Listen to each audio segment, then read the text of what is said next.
Hello, this is Melissa Brady, and I am going to speak to you about vitamin D.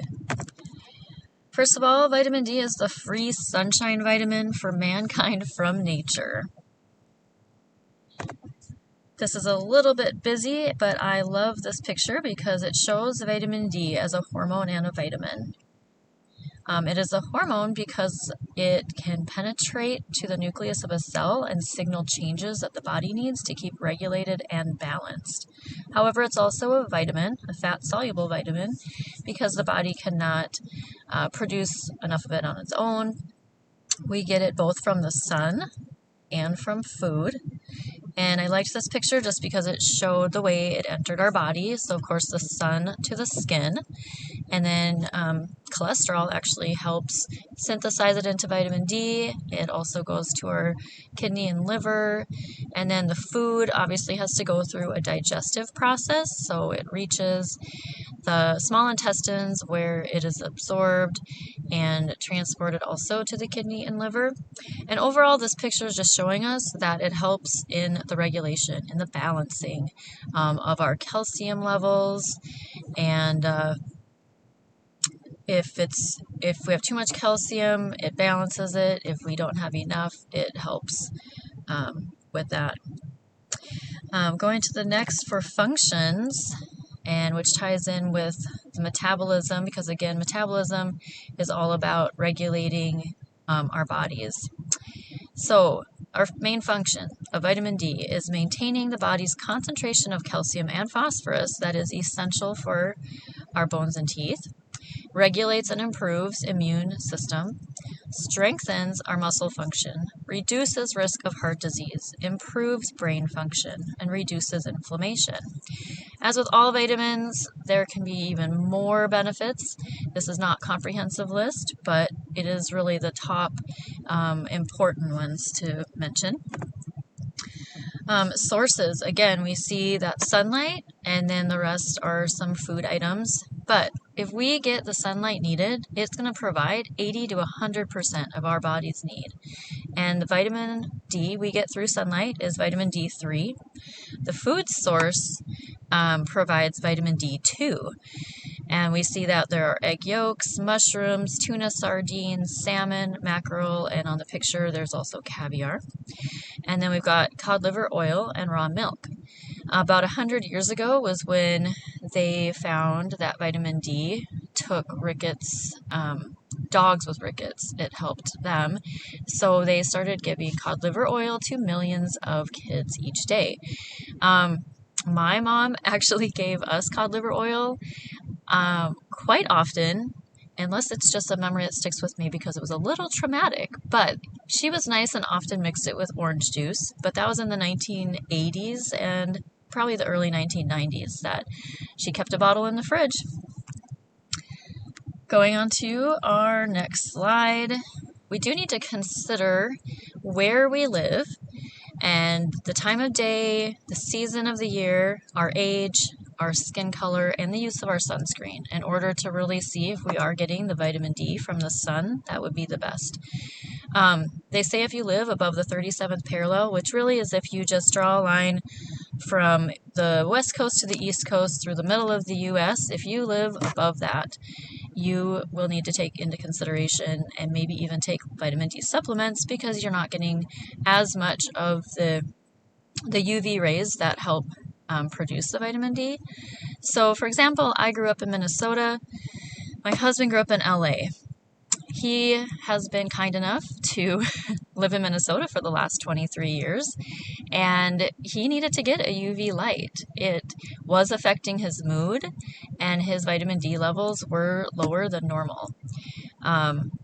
Also, going to the next slide, the skin color makes a difference. On the bottom left, you can see that your skin tone, if you're fair, you actually get all the UV rays to produce the vitamin D you need in a much shorter time than if you are darker skinned because of that pigmentation and being able to, penetrate through. Also, they have that great the months of the year to consider. So summer months, obviously you're going to get those UV rays that can produce vitamin D much quicker than the other months of the year. I added the upper limit is just don't burn. Don't get to that point that you're either out, between 10 a.m. and 2 p.m. without sunscreen because of that need. You want to get vitamin D, but you don't want to damage your skin. The recommended daily amount for food and supplements is the upper right hand. You'll see it's pretty similar, gradual increase as you get older.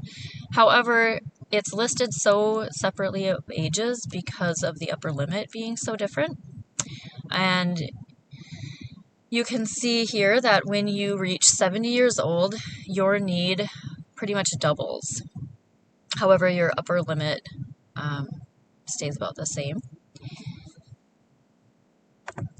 So if you do have a vitamin D deficiency, it's going to soften your bones.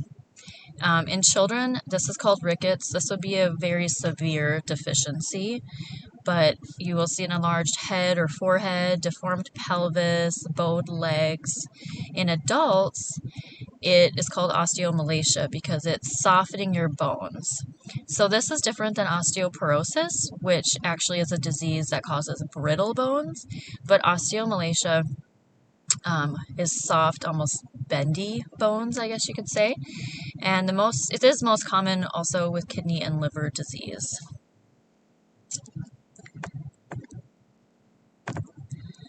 Now, again, if you have a deficiency, these are some of the symptoms you're going to start to see, but like with most vitamins, it may take months of your being deficient to really see changes, and you might not always know what you're deficient in. But if you're having a loss of appetite and back pain, low mood, sleep changes, fatigue, pale skin and dark circles, maybe more infections than normal, frequent coughs and cold, muscle strength, and weak and aching bones. For sure on this list, I can say again that my husband was affected with a low mood in Minnesota and getting that extra UV light, and he's actually been taking supplements as well, which I didn't mention, but that has helped with his mood. Also, whenever our kids seem to be having more coughs and colds than normal, we would also give them supplement or try to find a way to up that vitamin D.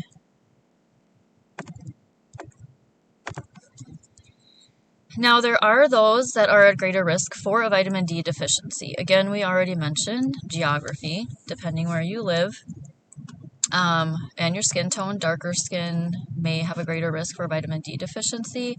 Solely breastfed babies might have to be supplemented with fortified vitamin D formula. If you're obese, you're at higher risk because vitamin D, because it's fat soluble, it actually is stored in adipose tissue, and it actually leaves a little less soluble vitamin D to be readily used. So therefore, you have it in your body, but it's being stored. So as you lose weight, it actually, your vitamin D actually increases. Crohn's disease, so any kind of intestinal disease, because that impairs fat absorption.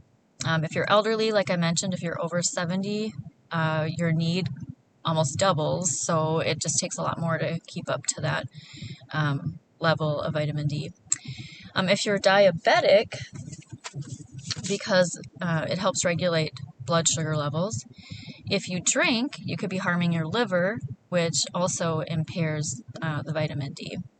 And of course, if you use sunscreen over SPF 8 and wear a lot of clothing. And again, it's wise to use the SPF and the clothing. You just need to make sure that it's not, 24/7, because we want some minutes of sunshine every day. It is almost unheard of to get to toxic levels, but if you get there, it's called hypercalcemia. It's a buildup of calcium in your blood, which can cause nausea, vomiting, weakness, and frequent urination. It could also progress to bone pain and kidney problems, such as the formation of calcium stones or kidney stones. The most interesting thing I learned is you can actually ask your doctor to check your vitamin D The test is called a 25-OHD. It's measured in nanograms from a scale of 1 to 100, and basically you want to see numbers of 50 and over. That's going to be normal. Above 70 is even more optimal. But the link they're finding too, vitamin D and COVID-19. Watched a couple of YouTube videos, doctors speaking about the research being done. They did admit it was observational and they've only seen an association. It's too early, I think, to prove any causations. But there is an association of higher vitamin D levels in people that is over the 70 nanograms, had a less chance of infection and hospitalization. So I thought that was really interesting. The highlight from the recent media literature is that vitamin D deficiency, especially from sun exposure, is becoming a global health concern. And if you think about it, we spend so much time indoors, and Americans spend only about 7.6% of their day outside. The rest of the time, we are inside or in a vehicle. Worldwide, they're also saying that there is a vitamin D deficiency across all ethnicities and ages throughout the world. And they're saying that 1 billion of people right now have a deficiency, and it is because of the growing indoor lifestyle. I like this cartoon of the doctor telling his patient, just get out in the sunshine, you need vitamin D. And he says, thanks, doc, and he goes home and sits in his chair, turns on his movie, and says, but I prefer vitamin DVD. So my take home is, of course, just like with eating a balanced, varied diet, to make sure our activities each day are varied and we get that time outside as needed. And here are my resources and references. Thanks for listening.